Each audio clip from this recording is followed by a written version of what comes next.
The highest Petersburg society is essentially one. In it everyone knows everyone else, everyone even visits everyone else. But this great set has its subdivisions. Anna Karenina had friends and close ties in 3 different circles of this highest society. One circle was her husband's government official set, consisting of his colleagues and subordinates, brought together in the most various and capricious manner, and belonging to different social strata. Anna found it difficult now to recall the feeling of almost awe-stricken reverence which she had at first entertained for these persons. Now she knew all of them as people know one another in a country town. She knew their habits and weaknesses, and where the shoe pinched each one of them. She knew their relations with one another and with the head authorities, knew who was for whom, and how each one maintained his position, and where they agreed and disagreed. But the circle of political, masculine interests had never interested her, in spite of Countess Lydia Ivanovna's influence, and she avoided it. Another little set with which Anna was in close relations was the one by means of which Alexey Alexandrovich had made his career. The center of this circle was the Countess Lydia Ivanovna. It was a set made up of elderly, ugly, benevolent, and godly women, and clever, learned, and ambitious men. One of the clever people belonging to the set had called it the conscience of Petersburg society. Alexey Alexandrovich had the highest esteem for this circle, and Anna, with her special gift for getting on with everyone, had in the early days of her life in Petersburg made friends in this circle also. Now, since her return from Moscow, she had come to feel this set insufferable. It seemed to her that both she and all of them were insincere, and she felt so bored and ill at ease in that world that she went to see the Countess Lydia Ivanovna as little as possible. The third circle with which Anna had ties was preeminently the fashionable world, the world of balls, of dinners, of sumptuous dresses, the world that hung on to the court with one hand, so as to avoid sinking to the level of the demi-monde. For the demi-monde the members of that fashionable world believed that they despised, though their tastes were not merely similar, but in fact identical. Her connection with this circle was kept up through Princess Betsy Tverskaya, her cousin's wife, who had an income of 120,000 rubles, and who had taken a great fancy to Anna ever since she first came out, showed her much attention, and drew her into her set, making fun of Countess Lydia Ivanovna's coterie. "When I'm old and ugly I'll be the same," Betsy used to say, "but for a pretty young woman like you it's early days for that house of charity." Anna had at first avoided as far as she could Princess Tverskaya's world, because it necessitated an expenditure beyond her means, and besides in her heart she preferred the first circle. But since her visit to Moscow she had done quite the contrary. She avoided her serious-minded friends, and went out into the fashionable world. There she met Vronsky, and experienced an agitating joy at those meetings. She met Vronsky specially often at Betsy's, for Betsy was a Vronsky by birth and his cousin. Vronsky was everywhere where he had any chance of meeting Anna, and speaking to her, when he could, of his love.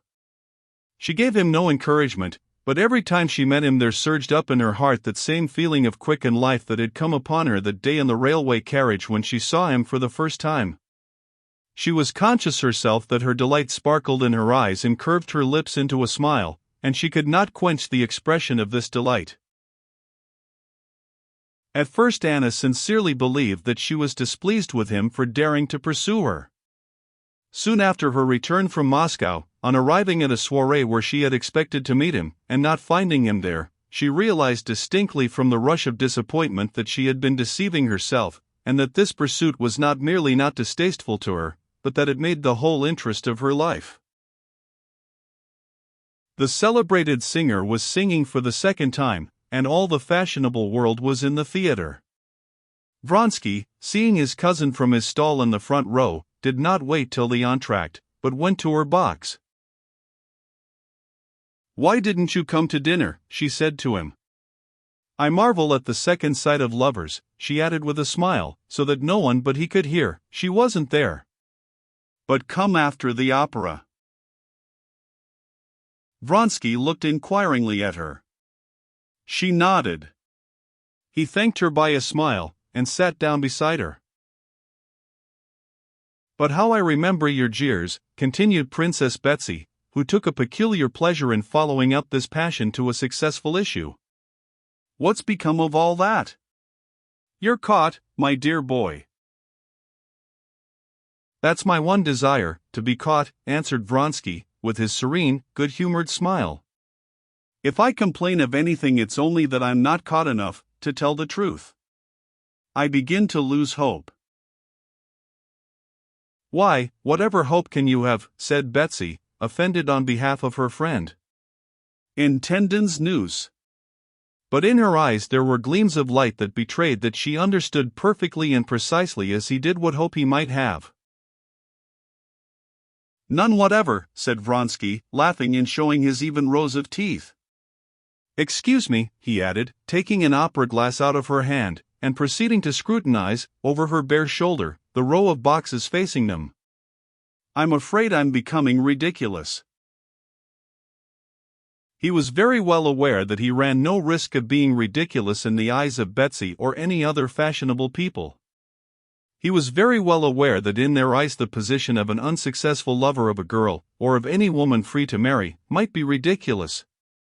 But the position of a man pursuing a married woman, and, regardless of everything, staking his life on drawing her into adultery, has something fine and grand about it, and can never be ridiculous, and so it was with a proud and gay smile under his mustaches that he lowered the opera glass and looked at his cousin. But why was it you didn't come to dinner? She said, admiring him. I must tell you about that. I was busily employed, and doing what, do you suppose? I'll give you 100 guesses, 1,000, you'd never guess. I'd been reconciling a husband with a man who'd insulted his wife. Yes, really. Well, did you succeed? Almost. You really must tell me about it, she said, getting up. Come to me in the next entr'acte. I can't, I'm going to the French theater. From Nielsen? Betsy queried in horror, though she could not herself have distinguished Nilsson's voice from any chorus girl's. Can't help it. I've an appointment there, all to do with my mission of peace.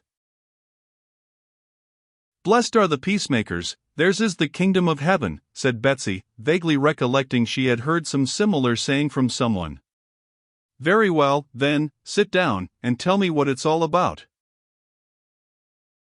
And she sat down again.